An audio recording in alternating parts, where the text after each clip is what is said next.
Oke, selamat datang kembali di channel Anak IPA.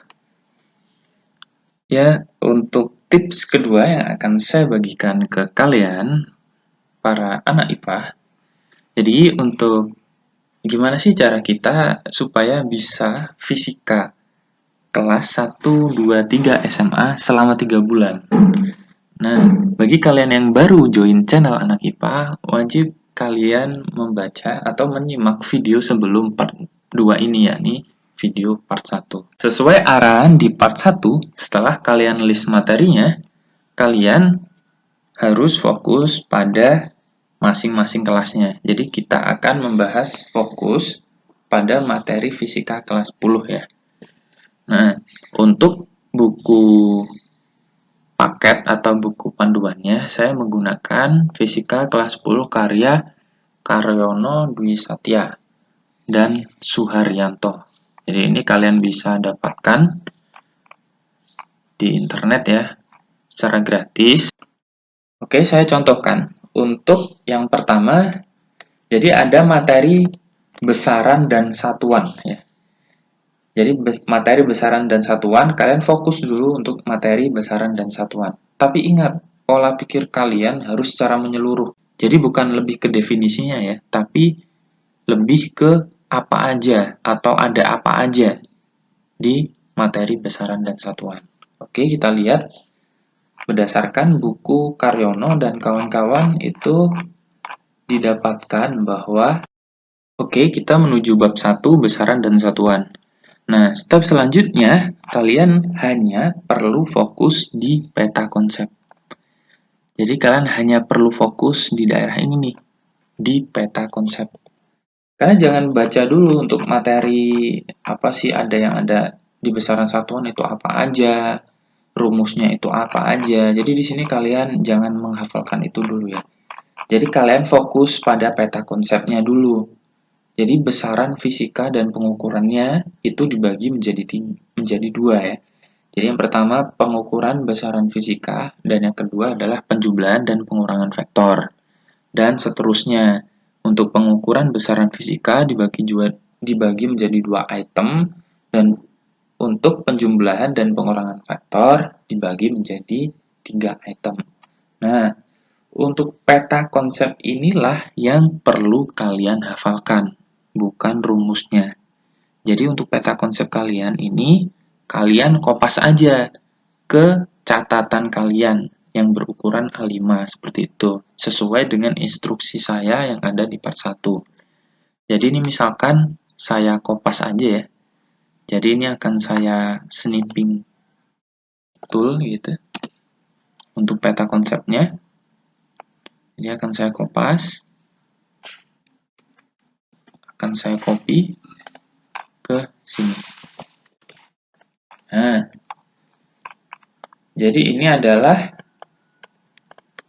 materi dari besaran dan satuan. Oke, jadi kalian bisa membuat buku bisa secara manual ya, bisa secara manual atau pakai PDF gini aja.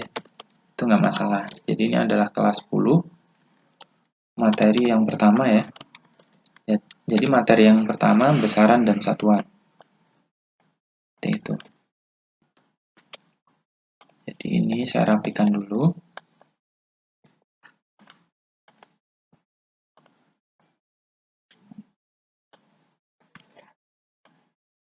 Adalah materi kelas 10. Oke. Jadi kalian jangan sampai malas untuk mencatat ya, baik itu di buku tulis ataupun secara digital kayak gini. Oke, jadi ada kelas 3 SMA, materi pertama besaran dan satuan. Nah, sesuaikan dengan list ini. Ini untuk materi 1. Besaran dan satuan dengan peta konsepnya kayak gini. Jadi, yang perlu kalian hafalkan adalah ketika kalian ada soal atau kalian menghadapi soal besaran dan satuan, langkah awal yang perlu kalian hafalkan itu adalah peta konsepnya.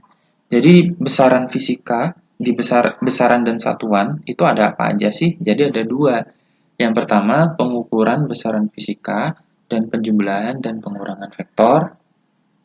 Nah, dua ini itu dibagi menjadi beberapa sub bagian lagi. Yang pertama, besaran standar, besaran turunan. Untuk yang sub selanjutnya ada metode grafik, metode jajaran genjang, dan yang terakhir metode analisis. Nah, dengan langkah yang sama, untuk bab 2, untuk bab kinematika dan dinamika benda titik, itu kalian juga sama. Jadi kalian snipping tool aja ini untuk peta konsepnya. Kalian snipping tool. Oke. Nah, setelah itu kalian pindahkan juga ke bagian PDF-nya. Seperti itu. Jadi di sini dia ada bab 2 ya. Jadi di sini itu ada bab 1, di sini ada bab 2. Nah, kinematika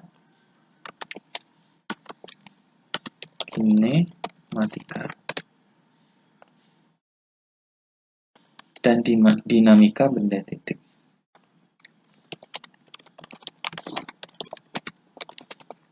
Oke.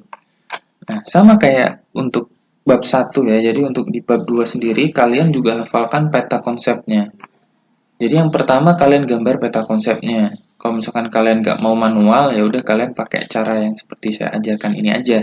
Jadi kalian buat PDF yang blank dokumen, terus kalian kopas-kopas aja peta konsepnya untuk masing-masing babnya. Nah, peta konsep ini yang menjadi istilahnya menjadi basis ya, basis memori untuk otak kalian itu supaya kalian itu benar-benar paham secara menyeluruh bahwa di tiap bab itu ada subbab-subbab yang perlu kalian hafalkan dan kalian pahami. Seperti itu. Jadi untuk bab kedua ini lumayan banyak. Jadi subbabnya ya. Jadi ini kalian harus paham. Jadi di dinamika kinematika benda titik itu terdapat setidaknya 3 konsep. Yang pertama, gerak dan kecepatan pada percepatan konstan. Dan yang kedua, gerak melingkar. Dan yang ketiga, penerapan hukum Newton. Nah, subbab 1 sendiri itu dibagi ada 6. Nah, ini kayak laju, ada laju dan kecepatan rata-rata, ada kecepatan sesaat, ada percepatan, GLB, GLBB, dan GLBTB atau gerak lurus beraturan. Nah, ini kalian hafalkan ya. Jadi kalian hafalkan dan kalian pahami definisi dari masing-masing subbabnya gitu. Jadi sama kayak ini juga. Jadi ini besaran standar, apa sih yang dimaksud dengan besaran standar? Nah, syukur-syukur kalian bisa taruh notes di sini. Jadi setelah kalian mengkopas peta konsepnya, kalian taruh notes aja di sini. Jadi kalian bikin baru. Nah, di sini notes. Itu misalkan besaran standar. Besaran standar itu apa sih? Nah, ini kalian ketik aja di sini, besaran standar. Nah, terus besaran turunan. Nah, kalian ketik aja di sini, apa sih definisi dari besaran turunan? Seperti itu. Oke, untuk definisinya kalian pahami dulu ya. Untuk definisinya kalian pahami dulu. Juga sama kalian taruh notes aja di sini. Nah, di sini kalian taruh notes untuk materi kinematika. Misalkan dari awal kalian tulis apa sih yang dimaksud dengan GLBB. Nah, di sini gerak lurus beraturan, gerak lurus berubah beraturan. Nah, ini kalian yang pertama harus memahami dulu apa sih sebenarnya dari konsep itu. Dan pola pikirnya emang harus menyeluruh seperti itu ya. Jadi kalian tidak bisa fokus pada satu subjek saja seperti itu. Oke, langkah yang sama kalian ulangi sampai dengan materi kelas 10 selesai ya. Jadi tadi udah besaran dan satuan sama yang ini ya. Jadi gerak lurus beraturan sama gerak lurus berubah beraturan. Nah, ini kalian ulangi dari bab 1 sampai dengan bab 14 dengan cara yang sama yang sudah saya buat seperti ini. Jadi kalian tulis babnya apa, peta konsepnya apa. Babnya apa, peta konsepnya apa. Nah, setelah itu di breakdown lagi nih. Jadi setiap subbab kalian breakdown. Di sini tuh definisinya seperti apa. Nah, di sini kalian tulis. Seperti itu. Untuk kelanjutan part 3-nya akan menyusul dan akan saya buat. Jadi untuk di part 3-nya nanti kita akan belajar mengenai gimana sih cara menghafalkan rumus untuk masing-masing subbabnya. Seperti itu. Jadi terus pantengin channel Anak IPA, jangan lupa share, komen, like, dan subscribe ya. Salam Anak IPA.